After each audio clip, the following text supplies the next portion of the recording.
Halo sobat, izinkan kami memperkenalkan diri. Channel ini membahas kejadian-kejadian yang mengerikan yang terjadi pada suatu hubungan percintaan. Semoga channel ini bisa menghibur Anda. Terima kasih. Sobat Kisah Nyata. Hari ini kita akan membahas sebuah kisah nyata dari Bandung, Jawa Barat. Kejadian ini terjadi pada tahun 2019. Ada wanita parubaya yang telah berkeluarga dan memiliki seorang suami. Namun perempuan ini suka berondong alias laki-laki muda yang dia temui di Facebook. Para laki-laki muda tersebut juga mencari perempuan yang ada di Facebook dengan tujuan tidak baik. Dalam kisah nyata ini, laki-laki tersebut berpura-pura bekerja sebagai pelayaran. Pertemuannya dengan laki-laki ini justru menjadi malapetaka bagi si perempuan. Yang mana pada akhirnya perempuan tersebut dihabisi oleh laki-laki ini yang dia temui dari Facebook, karena laki-laki ini tidak mau menikahinya. Bagaimana kisah nyata selengkapnya tentang kasus ini? Mari kita bahas di kisah nyata. Pelaku mutilasi yang korbannya ditemukan hangus terbakar di Banyumas, Jawa Tengah akhirnya berhasil diringkus Satuan Reskri Polres Banyumas Kamis malam. Sebelum mulai ke ceritanya, jangan lupa untuk subscribe channel ini dan share cerita ini ke teman-teman kalian, agar mereka juga mengetahui bahwa kisah nyata ini ada di kehidupan kita. Di suatu daerah, tepatnya di Cirenyi, Bandung, Jawa Barat. Ada seorang wanita parubaya bernama Komsatun Wacidah, usianya 51 tahun. Dia menjalani kehidupan sehari-hari di suatu kompleks yang cukup nyaman bersama suaminya. Selain itu, mereka juga tinggal bersama anak-anaknya. Komsatun Wacidah bekerja sebagai aparatur sipil negara atau yang biasa disebut ASN di Kemenak Bandung. Dia tergolong perempuan aktif dan memiliki aktivitas yang padat. Dia bekerja mulai hari Senin sampai Jumat, lalu pergi pagi pulang malam hari. Walaupun begitu, Komsatun tetap bertanggung jawab melakukan kegiatan rumah sebagai seorang istri. Pada hari Sabtu dan Minggu, dia menyempatkan diri untuk berbaur dengan tetangga-tetangganya. Walaupun begitu, Komsatun tetap menyempatkan waktu untuk berbagi cerita kepada tetangga-tetangganya. Sehingga kehidupan bermasyarakatnya sangat baik. Menurut tetangganya, Komsatun memiliki kepribadian yang terbuka dan hangat. Begitu juga di kehidupan rumah tangganya. Komsatun dan suaminya jarang cekcok karena suka berkomunikasi bila ada masalah. Singkat cerita, pada suatu hari, seperti biasa, kegiatan sehari-harinya bekerja. Pada hari itu Komsatun melihat rekan kerjanya sedang tertawa sendiri sambil melihat handphone. Komsatun yang saat itu penasaran, kemudian bertanya kepada temannya, "Hei, kamu main apa kok ketawa sendiri?" Temannya menjawab, "Ini aku baru saja dapat teman baru dari Facebook." Mendengar hal tersebut, Komsatun sedikit bingung. "Main Facebook, kok bisa dapat teman?" ucapnya dalam hati. Dengan rasa penasarannya, Komsatun meminta temannya untuk mengajarkan bermain Facebook. Singkat cerita, Komsatun bisa bermain Facebook. Sejak hari itu Komsatun mulai memasuki dunia sosial media yaitu Facebook. Dia menyibukkan diri bermain Facebook. Lalu pada saat itu, Komsatun menjalin pertemanan dari Facebook dengan seorang laki-laki yang bernama Denny Prianto. Denny Prianto laki-laki sederhana yang berusia 37 tahun dan dia berasal dari daerah Jawa Tengah. Lebih tepatnya warga Banjarnegara. Dia merantau ke Bandung dalam upaya mencari pekerjaan. Dia dikenal oleh keluarganya sebagai anak yang baik dan jauh dari pergaulan yang aneh-aneh. Dia tidak merokok dan juga tidak minum minuman keras. Namun, orang tuanya tidak mengetahui kelakuan anaknya saat berada di luar rumah. Denny sebenarnya bukanlah sosok baik yang dikenal kedua orang tuanya saat berada di rumah. Denny pernah masuk penjara karena melakukan aksi penculikan terhadap seorang mahasiswa. Ketika dia masuk penjara, keluarganya tidak mengetahui hal tersebut. Jadi, bisa dikatakan Denny adalah orang bermasalah. Tidak ada info yang menjelaskan secara rinci mengenai pekerjaan Denny di Bandung. Tapi yang pasti, dia di sana bertujuan mencari uang untuk memenuhi kehidupannya dan anak istrinya. Namun sobat, meskipun dia telah memiliki istri dan anak, Dia memiliki hubungan dengan wanita lain secara tidak serius, alias selir-selir untuk menguras hartanya. Denny menggunakan Facebook sebagai alat untuk mencari selirnya. Dari aplikasi itu, dia mengajak dan merayu para perempuan yang dia temui di Facebook untuk dijadikan pacar. Setelah itu barulah Denny melancarkan aksinya, yaitu meminta uang ke pacarnya dengan modus meminjam uang. Singkat cerita, pada suatu hari, Denny dan Komsatun bertemu di Facebook. Pertemuan mereka di sosial media itu membuka babak baru dalam kehidupan Komsatun. Sedangkan Denny turut senang atas pertemanan ini karena sudah menemukan calon korban. Ketika itu, tidak ada informasi tentang siapa duluan menambahkan pertemanan. Yang jelas, mereka sudah saling berteman di Facebook. Obrolan mereka semakin hari semakin intens. Tibalah Denny memulai aksinya dengan bertanya, "Komsatun, kamu kerja apa?" Komsatun yang baru tahu sosmed dengan polos menjawab, "Aku kerjanya sebagai aparatur sipil negara." Denny yang mendengar hal tersebut langsung senang karena calon korbannya ini sangatlah menarik di matanya. Kemudian Komsatun bertanya juga kepada Denny. Pada saat itu Denny tidak mau kalah perihal pekerjaan. Lalu Denny menjawab, "Saya bekerja di pelayaran." Saking liciknya, Denny mengelabui Komsatun dengan cara mengganti foto profil Facebooknya yang berpakaian seperti orang pelayaran. Hal ini dilakukan agar calon korbannya tertarik, dan pada saat Denny meminjam uang pastilah korbannya tidak menolak untuk meminjamkan uangnya. Ketika beraksi, Denny mengaku masih bujangan. Komsatun yang pada awalnya tidak memiliki niat apa-apa, lantas percaya saja apa yang diucapkan Denny. Komsatun yang sedang asik mengenal sosial media, ditambah memiliki teman baru, membuat dia senang karena hal ini merupakan hal yang baru di kehidupannya. Singkat cerita, beberapa hari kemudian mereka saling mengirim pesan. Kemudian keduanya memutuskan saling bertemu di suatu tempat yang tidak jauh dari kediaman Komsatun. Ketika bertemu, dia memperlakukan Komsatun baik sekali. Dia memberikan perhatian dan merayu Komsatun. Di saat itu Komsatun yang senang kepada Denny mulai merasakan jatuh cinta. Setelah pertemuan itu, hubungan mereka semakin dekat, yang mana akhirnya mereka memutuskan untuk menjalin hubungan gelap. Agar hubungannya lebih mesra, Denny memutuskan untuk mengontrak di belakang lapangan futsal BSD. Semenjak Denny mengontrak, Komsatun sudah 4 kali main ke kediaman Denny dan 4 kali juga mereka berdua berhubungan badan. Denny merasa Komsatun sudah masuk jebakannya, mulai menguras harta Komsatun dengan cara berpura-pura pinjam uang. Komsatun yang sudah percaya, tanpa berpikir panjang meminjamkan uang kepada Denny. Sobat kisah nyata. Setelah beberapa waktu, Denny tidak kunjung mengganti uang Komsatun. Bahkan sampai titik di mana Komsatun menagih uangnya tersebut. Denny yang dari awal berniat buruk, dengan berbagai macam alasan akhirnya pun tidak membayar utangnya tersebut. Selain itu, Komsatun yang telah cukup lama menjalin hubungan, dia juga meminta kepastian atas hubungan ini alias menikah. Mendengar hal itu, Denny menolak. Hari demi hari hubungan mereka semakin renggang. Tidak jarang Komsatun mengungkit uang yang dipinjam Denny, hal ini membuatnya jengkel dan marah. Lalu pada suatu waktu, Komsatun dengan rewel membahas uang yang dipinjam Denny dan masalah pernikahan. Lagi-lagi Denny kesal dan marah. Tidak lama kemudian Denny memujuk Komsatun dengan cara mengajak Komsatun berlibur ke puncak. Mendengar hal itu, Komsatun tersenyum dan senang atas ajakan Denny.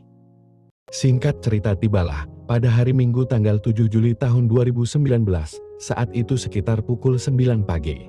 Komsatun sudah meminta izin ke suaminya untuk keluar rumah. Suaminya tidak merasa curiga, mengiyakan dan berkata hati-hati di jalan. Komsatun pun bergegas ke kontrakan Denny sambil membawa mobil. Sesampainya di sana, Denny mengajak Komsatun berhubungan terlebih dahulu sebelum berangkat ke puncak. Tanpa berlama-lama Denny bersiap menjalankan aksinya. Pada akhirnya mereka berhubungan badan. Setelah berhubungan badan, Denny berkata, "Coba kamu tengkurap." Komsatun pun berbalik badan. Tiba-tiba Denny memukulkan palu ke kepala Komsatun. Seketika Komsatun teriak kesakitan karena menerima pukulan palu berkali-kali. Dan pada akhirnya Komsatun meninggal dunia. Deni yang sudah gelap hati dan mata, memutuskan untuk memotong tubuh Komsatun. Pada saat itu, jasad Komsatun dibawa ke kamar mandi. Dini kemudian keluar membeli wadah. Saat itu, dia membeli 3 unit wadah plastik. Dia juga membeli sebuah golok. Setelah semuanya beres, Dini segera membersihkan dan merapikan sisi ruangan. Lalu, Dini membawa potongan korban ke mobil milik Komsatun. Tidak hanya membawa potongan badan itu saja. Akan tetapi, sejumlah barang bukti seperti golok, pisau, palu yang dia gunakan untuk mengeksekusi, semuanya itu dimasukkan juga ke dalam mobil. Semua itu dilakukan untuk dihilangkan bersamaan dengan jasad tersebut. Pada saat itu, Deni terpikir untuk membuang jasad Komsatun ke daerah yang jauh di luar Bandung. Kemudian, dia memutuskan membawa jasad tersebut ke daerah asalnya, yaitu Jawa Tengah. Singkat cerita, Deni sudah menyiapkan langkah kejahatan yang selanjutnya. Dia mulai berangkat ke Jawa Tengah menggunakan mobil Komsatun pada tanggal 7 Juli tahun 2019. Perjalanannya tersebut membutuhkan waktu sekitar 24 jam. Tahukah kamu, kenapa Deni membuang jasad Komsatun di luar Bandung? Ya benar, hal ini dilakukan supaya tingkat kesulitan dalam proses pencarian korban semakin meningkat. Pada saat perjalanan tersebut, Deni membuang atau menghilangkan beberapa barang bukti yang ia gunakan untuk mengeksekusi Komsatun. Kecuali palu, yang mana benda itu merupakan alat utama dalam menghabisi nyawa Komsatun. Deni membawa palu tersebut ke Banyumas, lalu menyembunyikan di kediaman orang tuanya. Sobat Pupus, betapa licik dan kejam ketika seorang manusia mengikuti hawa nafsunya. Saat itu juga, setan masuk, lalu membisikkan kejahatan ke dalam hati manusia. Ketika itu terjadi, manusia jadi hina, bahkan lebih hina dari binatang. Deni melakukan semua ini, tidak lain, tidak bukan, hanya untuk menutupi kejahatannya. Setelah Deni menyimpan palu di kediaman orang tuanya, Deni barulah melanjutkan aksi gilanya, yaitu membuang potongan jasad korbannya di 3 lokasi berbeda. Lokasi pertama yang Deni pilih untuk pembuangan jasad, yaitu di Desa Watu-Watu, Kecamatan Tambaka, Kabupaten Banyumas, lalu yang kedua di Kecamatan Sampor, Kabupaten Kebumen. Di Sampor ini, ada 2 TKP. Satu di gorong-gorong dan satunya lagi di bawah pohon bambu. Deni. Oh Deni. Sobat, setelah kamu mengetahui ini, mungkin kamu geleng-geleng kepala. Ternyata, potongan jasad Komsatun tidak dibuang begitu saja. Melainkan, semua potongan tersebut sebelum dibuang dibakar terlebih dahulu. Kemudian, dikumpulkan kembali dan barulah dibuang. Deni dengan sengaja melakukan hal ini untuk mempersulit identifikasi identitas dari korban jika sewaktu-waktu aksinya ini ketahuan. Setelah semua aksinya selesai, Deni kemudian merasa lega dan pergi. Dia berpikir semuanya sudah selesai. Tidak tanggung-tanggung, dia mencoba mengambil harta benda yang berharga dimiliki oleh Komsatun. Deni di saat itu mengendarai mobil Komsatun menuju Purwokerto. Hal itu akan dilakukan karena Deni ingin menjual mobil milik Komsatun ke sebuah showroom mobil. Sesampainya di tempat tersebut, Deni segera menemui penjual mobil. Pada saat itu, Deni dan penjual mobil saling menawarkan, atau bisa disebut nego. Deni yang butuh uang dengan cepat memutuskan jika mobil itu ditukar tambah saja. Pada akhirnya, dari tukar tambah tersebut, Deni menerima uang sebesar 100 juta rupiah. Di sisi lain, suami Komsatun yang bernama Soib merasa khawatir karena pada saat itu, Komsatun tidak kunjung memberikan kabar dan tidak kunjung pulang. Suaminya Komsatun sempat mengira mungkin Komsatun pulang telat karena mau ke pasar terlebih dahulu. Sebab, Komsatun pada saat pamit pergi sempat membahas perihal seragam putri mereka yang sebentar lagi akan masuk sekolah menengah atas atau biasa disingkat SMA.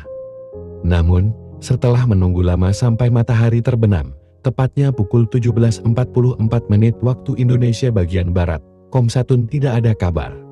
Soib sebagai suami menunjukkan sikap seorang pemimpin yang mana bila anggota keluarga tidak ada kabar, dengan segera mencari keberadaannya. Pada saat itu Soib sudah mencoba menelpon Komsatun, Akan tetapi handphone Komsatun tidak bisa dihubungi. Soib dengan rasa was-was menunggu Komsatun. Pada saat menjelang malam, Komsatun masih tidak ada kabar. Soib bahkan menanyakan kepada putrinya apakah ibunya sempat memberikan kabar selama hilang kontak tersebut. Soib dan putrinya terus-menerus menghubungi Komsatun. Putrinya pada saat itu sempat bicara. Ibu tadi ngomongnya mau ke bengkel, tapi habis itu tidak ada omongan apa-apa lagi. WhatsApp-nya juga terakhir aktif sekitar pukul 1 siang, terus sudah tidak aktif lagi. Soib yang merasa usahanya tidak ada hasil dalam menghubungi Komsatun. Lalu putrinya mengajak sang ayah untuk memeriksa Komsatun ke beberapa tempat yang mungkin Komsatun ada di sana. Sempat bertanya kepada teman-teman Komsatun, sempat ke pasar, dan juga beberapa orang lain yang dikenalnya. Namun hasilnya nihil. Hingga dini hari Komsatun masih belum memberikan kabar sama sekali kepada pihak keluarga.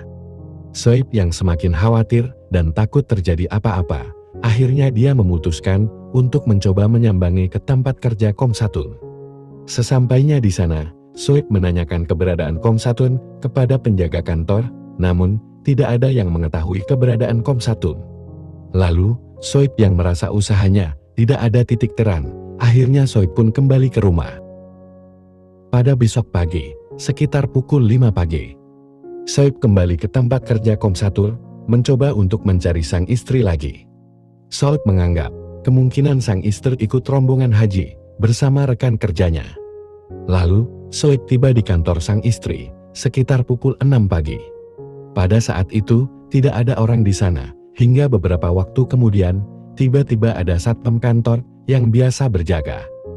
Lalu, satpam ini bertanya kepada Soib, mau cari siapa Pak, pagi begini?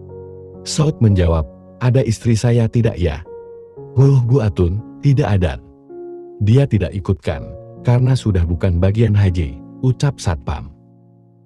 Satpam ini merasa ini sedikit aneh, lalu membiarkan Soib untuk melakukan pengecekan. Namun, selesai dicek, ternyata Komsatun tidak ada di sana, dan Komsatun tidak bergabung dengan rombongan tersebut.